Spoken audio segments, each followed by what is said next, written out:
నమస్తే. ఇన్నాళ్ళు నన్ను సపోర్ట్ చేస్తూ, ఎంకరేజ్ చేస్తూ మీ ప్రేమని నాకు అందిస్తున్న ప్రతి ఒక్కరికి కృతజ్ఞతలు.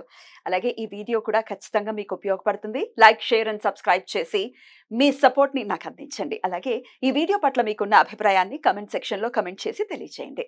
ఇప్పుడు వీడియోని చూద్దాం. నమస్తే, వెల్కమ్ టు అవర్ ఛానల్. నేను పద్మిని. ప్రస్తుతంతో పాటు ప్రముఖ ఆధ్యాత్మికవేత్త, శ్రీ విద్య ఉపాసకురాలు, ఎనర్జీ వాస్తు స్పెషలిస్ట్ శ్రీమతి జయప్రద గారు మనతో పాటు ఉన్నారు. మాట్లాడదాం. జయప్రద గారు నమస్తే అండి. నమస్తే అమ్మా. శ్రీమాత్రే నమః. ఎలా ఉన్నారు? బాగున్నానన్నా, మీరు ఎలా ఉన్నారు? నేను బాగున్నానండి. ఇకపై రెగ్యులర్ గా మాకు సమయం ఇచ్చి వీడియోస్ ఇవ్వాల్సిందిగా మనవి. తప్పకుండా కాంబినేషన్ చాలా ఇష్టం నాకు. Thank you. ఎందుకంటే చాలా సమయస్ఫూర్తిగా అడుగుతుంటా ఏ విషయం క్వశ్చన్స్ అయినా. అలా అడిగినప్పుడు ఏమవుతుందంటే చాలా విషయాలు చెప్పాలనిపిస్తుంది. అందుకని ఖచ్చితంగా నాకు ఇంట్రెస్ట్ తప్పకుండా వస్తాను. వాగ్దేవి అనుగ్రహం ప్రతి ఒక్కరి మీద పరిపూర్ణంగా ఉండాలని మనస్ఫూర్తిగా కోరుకుంటూ మరి మొదలు పెడదామండి. తప్పకుండా. జూలై 1వ తారీఖు ఈ రోజు రాశి ఫలాలతో మీరైతే చాలా బ్యూటిఫుల్ గా, ఎందుకంటే మీరు అనాలిసిస్ లో కూడా ఉన్నారు. అంటే జాతకాలు చెప్పేయటమే కాదు, వాళ్ళ బిహేవియర్ ఎలా ఉంటుంది అనేది కొన్నేళ్ల బట్టి మీరు పరిశోధనలోనే ఉన్నారు కాబట్టి రాశి ఫలాలు కూడా డెఫినెట్ గా చాలా అక్యురసీ వస్తుంది మీరు చెప్పేటటువంటి విధానంలో. రైట్. ఇక జూలై 1 నుంచి చూసుకుంటే రకరకాల మార్పులు, అటు కాలసర్ప దోషంలోనే ఇప్పుడు గ్రహస్థితి ఉంది అని చెప్పుకోవచ్చు. అలాగే శని యొక్క వక్రం ఉంది, గురువు యొక్క అతిచారం ఉంది, మళ్ళీ కుజుడి వక్రం ఉంది. ఇట్లా రకరకాల గ్రహస్థితి. ఏమిటి ఇంత అలాగా మూకమ్మడి దాడి అంటారు కదా, అలానే ఉందా అనిపిస్తోంది. మరి ఏంటి ద్వాదశ రాశుల వాళ్ళకి ఎలా ఉంటుంది, ఈ విషయాలన్నీ ఒక్కసారి మీ ద్వారా. తప్పకుండా. అయితే మనకి గ్రహాల అనుగ్రహం లేదు అని అనుకుంటున్నాం కదా, దీనికి కారణం ఏంటంటే మనం చేస్తున్న కొన్ని తప్పిదాలు. సో మానవులుగా మనం పుట్టిన తర్వాత కొన్ని విషయాలు మనం నియంత్రణ లేకుండా చేసే ప్రతి ఒక్క పని ఇవాళ అవి విజృంభిస్తున్నాయి. ప్రకృతి విలయతాండవం చేస్తుంది మన మీద. ఎప్పుడు ఎటు నుంచి ఏది వస్తుందో అని చెప్పకుండా చేసేస్తున్నారు వాళ్ళు. ఎందుకు ఇలా చేస్తుందంటే దానికి కారణం కూడా మనమే. ఎందుకంటే అకాలంగా చెట్లు నరికేస్తున్నాం, అంటే అకాలంగా ఇష్టం వచ్చినట్టుగా విసర్జన చేయడం, ఎక్కడ పడితే అక్కడ మాట్లాడడం, ఇష్టం వచ్చినట్టు మన మనుషుల్ని హీనంగా మాట్లాడడం. అంటే మానవుడిగా పుట్టాక, ఒక మనిషిగా పుట్టాక ఫస్ట్ మనిషిగా ఉన్నప్పుడు ఇంక తోటి మనిషిని గౌరవించాలి, తోటి మనిషిని హీనంగా మాట్లాడకూడదు. కానీ ఆ లక్షణాలు ఏమి పెట్టుకోకుండా మాకున్నది ఇంత అని గర్వంతో వెళ్ళిపోయిన వాళ్ళు, గర్వంతో ఎగిరే వాళ్ళు, గర్వంతో ఉన్న వాళ్ళకి ఇవన్నీ కూడా శిక్షలు. అంటే ఇప్పుడు ఏం చేస్తే పెద్దవాళ్ళు చేసిన ఏవైతే పుణ్యం ఉంటుందో అది పిల్లలకి వస్తుంది. మరి పెద్దవాళ్ళు చేసిన పాపం కూడా పిల్లలకి వస్తుంది కదా. ఒకప్పుడు ఎప్పుడో మనం చేసిన ప్రతి ఒక్క చర్యకి ఇవాళ మనం అనుభవిస్తున్నాం. ప్రతి చర్య అనమాట. అది ఎలా తీసుకుంటుందంటే ఇంకా విధ్వంసం చేస్తుంది. ఇప్పుడు మనకి కోపం వస్తే మనం నష్టపోతాం, మన కుటుంబం నష్టపోతుంది. ప్రకృతి కోపం వస్తే ప్రపంచము అల్లాడిపోతుంది. ఇది ప్రస్తుతం ఉన్న గ్రహస్థితి. ఇప్పుడు గ్రహ గమనాలు అన్ని కొన్నా మనకి ఎప్పుడు ఏది ఎలా నడుస్తుంది అనేది చెప్పడానికి లేకుండా ఉంది. ఇప్పుడు రాశి ఫలాలు మనం తీసుకుంటే మాస ఫలితాల్లో ఇప్పుడు కుజుడు అనుకూలంగా లేడు, రవి అనుకూలంగా లేడు, శుక్రుడు అనుకూలంగా లేడు, బుధుడు అనుకూలంగా లేడు. ఎవరికి వీళ్ళకి ఈ బుధుడు అనుగ్రహం ఉంది అంటే వాళ్ళకి బుధుడు అనుగ్రహం లేదు, వీళ్ళకి శుక్రుడు అనుగ్రహం ఉంది అంటే వీళ్ళకి శుక్రుడు అనుగ్రహం లేదు. అలా ప్రతి ఒక్కరికి ఒక్కొక్క రాశికి వీడు ఒక గ్రహమే అనుకూలం. అంటే ఈ మాసంలో మనం ఒక గ్రహం మాత్రం అనుకూలంగా ఉంది ఒక్కొక్క రాశికి. అది కూడా మిశ్రమ ఫలితాల్లో, పూర్తి ఫలితాల్లో కాదు. దీనికి మనం ఏం చేయాలి అంటే భగవంతు ప్రార్థన. మనం మనిషిగా పుట్టినప్పుడు మనం చేయాల్సిన ధర్మం ఏది ఉంది, తోటి మనిషిని హీనంగా చూడకుండా తోటి మనిషితో మంచిగా మాట్లాడి వాళ్ళు ఎవరో ఏంటో పక్కన పెడితే మనిషి ముందు ఆ విధంగా మనం ముందుకు వెళితే అన్ని కూడా మనకి ప్రశాంతంగా జరుగుతాయి. మన ఇంట్లో మనం బయటకు వెళ్ళేటప్పుడు ఖచ్చితంగా దైవారాధన, దీపారాధన చేసుకోవడం, శుభశకునాలు చూసి బయటకు వెళ్ళడం. వెళ్ళేటప్పుడు ఇంట్లో పెద్దవాళ్ళు ఎవరన్నా అమ్మ ఉంటే అమ్మ, భార్య ఉంటే భార్యని ఎదురు రమ్మని చెప్పడం. వాళ్ళు వెళ్ళేటప్పుడు వస్తున్నప్పుడు క్షేమంగా వెళ్ళండి, లాభంగా రండి అని చెప్పి వాక్యం చాలా ముఖ్యం.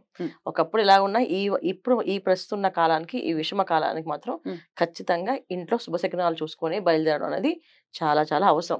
ఇది చేదస్తాల కింద కొట్టి పడేస్తే మాత్రం మనం ఇంకేం చేయలేము. పాజిటివ్ యాటిట్యూడ్ ని మనం ఖచ్చితంగా పెంపొందించుకోవాలి, పాజిటివ్ గానే ముందుకు వెళ్ళాలి.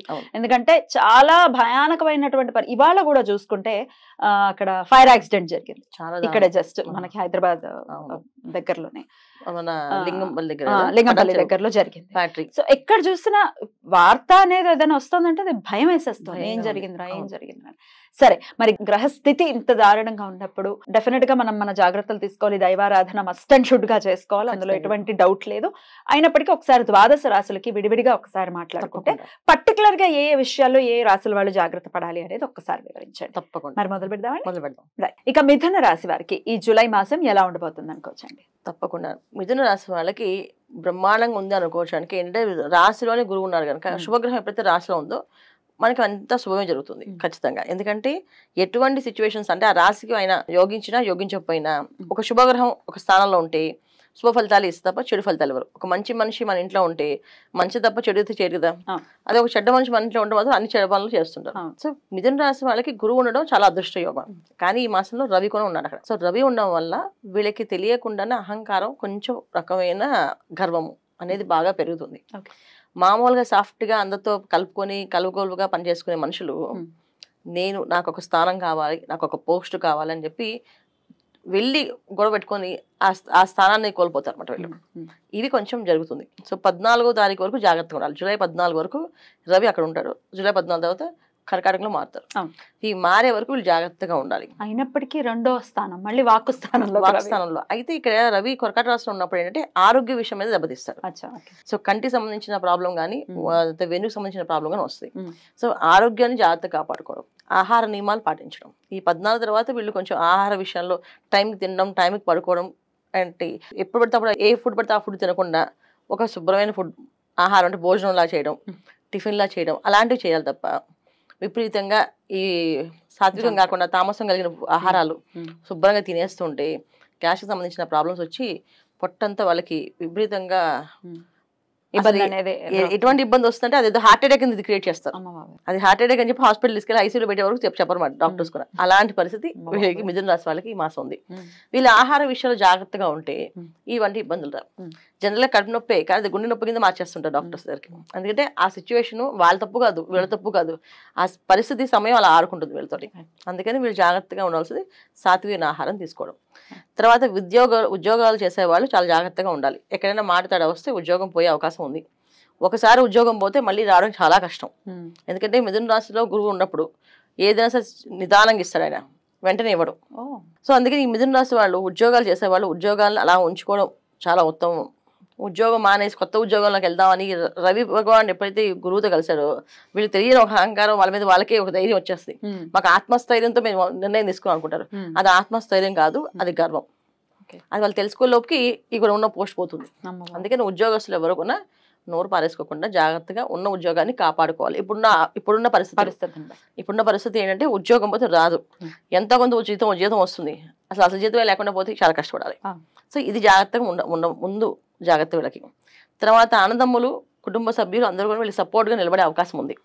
ఈ టైంలో వీళ్ళు చాలా శాంతంగా వాళ్ళ పూర్వం ఎలా ఉండేవాళ్ళు అలా ఉంటే ఇది కాస్త యూనిటీగా మారి చాలా హ్యాపీగా ఉండగలుగుతారు. లేదు ఈ టైంలో వీళ్ళు అహంకారం గర్వం చూపించారా వాళ్ళు దూరం అయిపోతారు. సో జాగ్రత్తగా తీసుకోవాల్సిన నియమాలు ఏంటంటే వీళ్ళు బంధువులతో కానీ ఇంట్లో వాళ్ళతో కానీ జాగ్రత్తగా మాట్లాడాలి.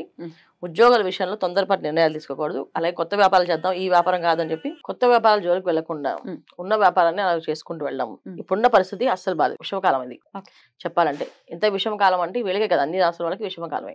సో ఉన్నది జాగ్రత్త కాపాడుకోవాలి తప్ప ఉన్నది వదిలేసుకుని కొత్తది ఏదో వస్తాయని దూరపకుండా నూనె పని చెప్పి వెళ్ళడం అనేది మంచి పద్ధతి కాదు వీళ్ళకి. మరి చేసుకోవాల్సినటువంటి రెమెడీస్ ఏంటి? విష్ణు సహస్రనామాన్ని కంటిన్యూ చదవడం, పొద్దున్న సాయంత్రం చదువుకోవడం, దీన్ని పారాయణగా చేయడం. కుదరదు మాకు అంత టైం లేదు అంటే నారాయణ మంత్రాన్ని, అష్టాక్షర మంత్రాన్ని ఓం నమో నారాయణ అనుకుంటూ నిరంతరం పొద్దున్న లేవగానే 108 తక్కువ కాకుండా చేసి ఇంకా ఆఫీస్ కాలంలో ఏ టైంలో ఎక్కడ అవకాశం ఉంటే అక్కడ మనసులో చదువుకుంటూ ఉండడం వల్ల వీళ్ళు కాపాడబడతారు.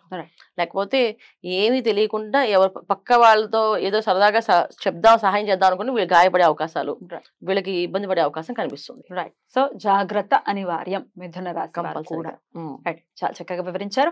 ఇవన్నీ చెప్పేవి ఒక పాజిటివ్ యాటిట్యూడ్ ని క్రియేట్ చేయడమే కాదు, జాగ్రత్త అనేది ఖచ్చితంగా చెప్పాలి. అక్కడికి వెళ్ళకు, అక్కడ లోయ ఉంది జాగ్రత్త అని చెప్తే వెళ్ళకుండా ఉంటాం. గుడ్డిగా వెళ్ళిపోతే ఏమిటి పరిస్థితి?